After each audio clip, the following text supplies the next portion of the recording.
കന്യാകുമാരിയെ ഇളക്കി മറിച്ച് വിജയ്. ആ മഹാമനുഷ്യന് വേണമെങ്കിൽ ഒരു നോക്ക് കണ്ടോളൂ. ചിരിക്കരുതേ.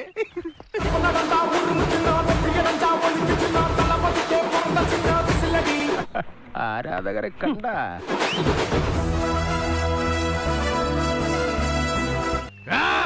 என்ன இது சிங்கம் நன்னா இருக்கு.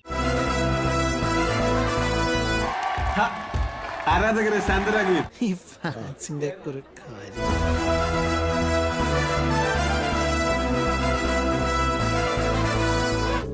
ஏதாவது ஆயிட போகுது. சாவை கண்டு நான் பயப்பட மாட்டேன் கங்கா. சாவுதான் என்ன கண்டு பயப்படணும்.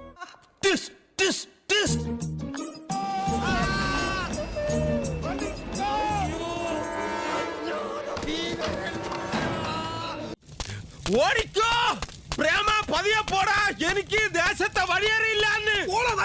അങ്ങനെ അഥവാ ഒരാൾ അണ്ണൻ സൈക്കിൾ ചവിട്ടി വരുമ്പോൾ പലതരം പൂക്കൾ ഒരു ബോൾ പോലെ ആക്കി അണ്ണൻ്റെ മുന്നിലേക്ക് ഇങ്ങനെ പതുക്കെ പൊക്കിയിട്ട് കൊടുക്കുന്നു. ഇത് താഴെ വീണ് പൂക്കളാണ് ചിതറിയത്. പക്ഷേ അഖില ലോക രക്ഷകൻ ആയ അണ്ണൻ വിചാരിച്ചു തൻ്റെ നേരെ ആരോ ബോംബ് എറിഞ്ഞതാണെന്ന്. സൈക്കിളും ഇട്ടിട്ട് 100 തിരിച്ചൊരൊറ്റ ഓട്ടമായിരുന്നു. പിന്നെ ആകെയുള്ളൊരു കാര്യം പേടിത്തൊണ്ടനാന്ന് ആരും മനസ്സിലാക്കാത്തതാ. ആളുകൂടി അണ്ണനെ സുരക്ഷാ വാഹനത്തിൽ കയറ്റുന്നു. കാര്യങ്ങളെല്ലാം പറഞ്ഞ് മനസ്സിലാക്കാൻ അവർ പരമാവധി ശ്രമിക്കുന്നു. എന്ത് വേണ്ടാന്ന് എല്ലാരും അറിയട്ടെ. ഇങ്ങനെ പോലെ പേടിത്തൊണ്ടനായ ഒരു മനുഷ്യൻ ഭൂലോകത്തില്ല. പൊന്നണ്ണ, അത് ബോംബും കുറച്ചക്കറൊന്നും അല്ല. അത് ഏതോ ഒരു വേട്ടാവളിയൻ ആരാധകൻ അണ്ണന് നേരെ പൂക്കൾ എറിഞ്ഞതാണ്. അണ്ണൻ ഇങ്ങനെ പേടിച്ചാൽ എങ്ങനെയാണ് ശരിയാവുന്നത്? അങ്ങനെ പല രീതിയിൽ അണ്ണനെ ഒന്ന് ശാന്തമാക്കാൻ നോക്കുന്നു. ഇങ്ങനെ പേടിക്കലടാ ആണുങ്ങളെ വില കളയാനായിട്ട്.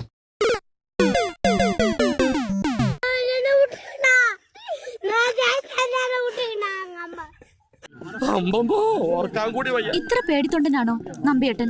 മതിച്ചു വരുന്ന മതയാനയുടെ മുമ്പിൽ മസിൽ വരയ്ക്ക് കയറി നിൽക്കുന്ന ധീരതയല്ല, വിവരക്കേടാണ് കുട്ടി. ആ വിവരക്കേട്ടിൽ ഞാനില്ല. ഞങ്ങൾ അങ്ങ് ഇറങ്ങട്ടെ. ആയിക്കോട്ടെ, സന്തോഷായി. സബ്സ്ക്രൈബ് ചെയ്തേക്കണേടാ. പൊന്നു മോനെ.